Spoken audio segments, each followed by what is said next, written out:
मैंने कमेटी को आश्वस्त किया है कि निरंतर इस पर काम करेंगे और हर हाल में मिर्गी खो को इस पवित्र ऐतिहासिक और आध्यात्मिक स्थल पर निश्चित रूप से हम लोगों का प्रयास रहा है कि इसको पर्यटन स्थल के रूप में हम लोग विकसित करें। नमस्कार, आप देख रहे हैं हमारी खास रिपोर्ट। झारखंड की लोक संस्कृति और परंपरा का प्रतीक टुसु पर्व इस बार कसमार प्रखंड के डुमर कुदर में बड़े ही धूमधाम और उत्साह के साथ मनाया गया, जहां राजनीति और संस्कृति का खूबसूरत संगम देखने को मिला। बेरमो अनुमंडल अंतर्गत कसमार प्रखंड के डुमर कुदर में आयोजित टुसु मेले में झारखंड सरकार के मंत्री योगेंद्र प्रसाद अपनी धर्मपत्नी बबीता देवी के साथ शामिल हुए। मेले में पहुंचते ही मेला समिति के सदस्यों ने बुके और माला पहनाकर उनका भव्य स्वागत किया। इससे पहले गोमिया के पूर्व विधायक और आजसू नेता डॉक्टर लंबोदर महतो भी अपनी पत्नी के साथ टुसु मेले में पहुंचे, जहां मेला समिति द्वारा उनका भी गर्मजोशी से स्वागत किया गया। मौके पर उपस्थित लोगों को संबोधित करते हुए मंत्री योगेंद्र प्रसाद ने डुमर कुदर की प्राकृतिक सुंदरता की जमकर सराहना की।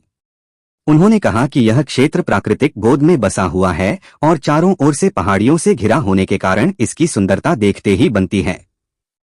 यह स्थान अपने आप में बेहद खास और आकर्षक है।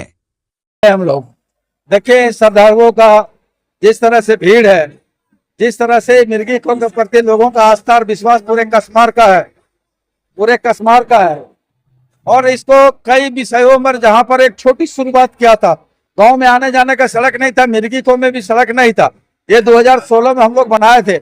इस बार भी कमेटी के लोगों का हम याचना है, अनुरोध किया है कि भाई मिर्गी खो को पर्यटक स्थल के रूप में और विकसित करने की आवश्यकता है। मैंने कमेटी को आश्वस्त किया है कि निरंतर इस पर काम करेंगे और हर हाल में मिर्गी खो को पर्यटक स्थल के रूप में विकसित करेंगे। धन्यवाद। वहीं पूर्व विधायक डॉक्टर लंबोदर महतो ने कहा कि पहले यहां आने के लिए उचित सड़क नहीं थी, लेकिन अब रास्ता बन चुका है।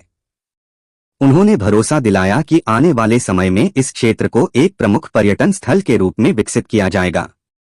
डॉक्टर महतो ने बताया कि स्थानीय ग्रामीणों के अनुसार यह स्थान मृगी खोह के नाम से भी प्रसिद्ध है और यहां भगवान श्री राम के पदचिन्ह मौजूद हैं, जिससे इसका धार्मिक महत्व भी काफी बढ़ जाता है। उन्होंने कहा कि उनका लक्ष्य है कि इस क्षेत्र को जल्द से जल्द पर्यटन स्थल के रूप में विकसित किया जाए, ताकि आसपास के गांवों का भी विकास हो और लोगों को रोजगार के अवसर मिल सकें। डॉक्टर लंबोदर महतो ने कहा, हम झारखंडी अपनी संस्कृति के लिए ही जीते हैं और इसे हम कभी नहीं छोड़ सकते। एक बहुत ही ऐतिहासिक और पौराणिक स्थान है और इस ऐतिहासिक, पौराणिक और आध्यात्मिक स्थल पर सबसे पहले मैं यहाँ पर आए हुए तमाम सभी भक्तों का हार्दिक अभिनंदन करता हूँ और स्वागत करता हूँ।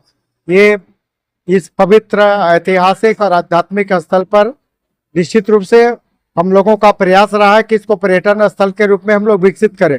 और आपको जानकारी होगा कि इससे पहले हमने रामलखन टुंगरी, सेमाती घाटी, ब्रिक को और रामलखन टुंगरी और दुर्गापुर पहाड़ी, कसमार का ये पांचों महत्वपूर्ण पर्यटन स्थल है। ये पांचों महत्वपूर्ण पर्यटन स्थलों को हम लोगों ने झारखंड के पर्यटन विभाग में जो सूचीबद्ध किया है, अधिसूचित कराया। ब्रिक को, सेवाती घाटी, रामलखन टुंगरी और दुर्गापुर पहाड़ी, सेवाती घाटी, निश्चित रूप से ये पांचों स्थल जो कसमार का प्रमुख पर्यटन स्थल है, इसको पर्यटन सूची में हम लोग शामिल करा चुके हैं। अब बारी है इनका हम लोगों को पर्यटन विभाग के माध्यम से विकास कराना है और हम लोग कटिबद्ध है इसका विकास कराने के लिए। धन्यवाद। टुसु मेले के इस आयोजन ने न केवल झारखंड की समृद्ध संस्कृति को जीवंत किया, बल्कि क्षेत्र के पर्यटन और विकास की संभावनाओं को भी एक नई दिशा दी है। बेरमो से बड़ी खबर पर हम बनाए हुए हैं नजर। ऐसी ही हर अपडेट के लिए जुड़े रहिए दस्तक लाइव से संवाददाता मिथिलेश कुमार के साथ।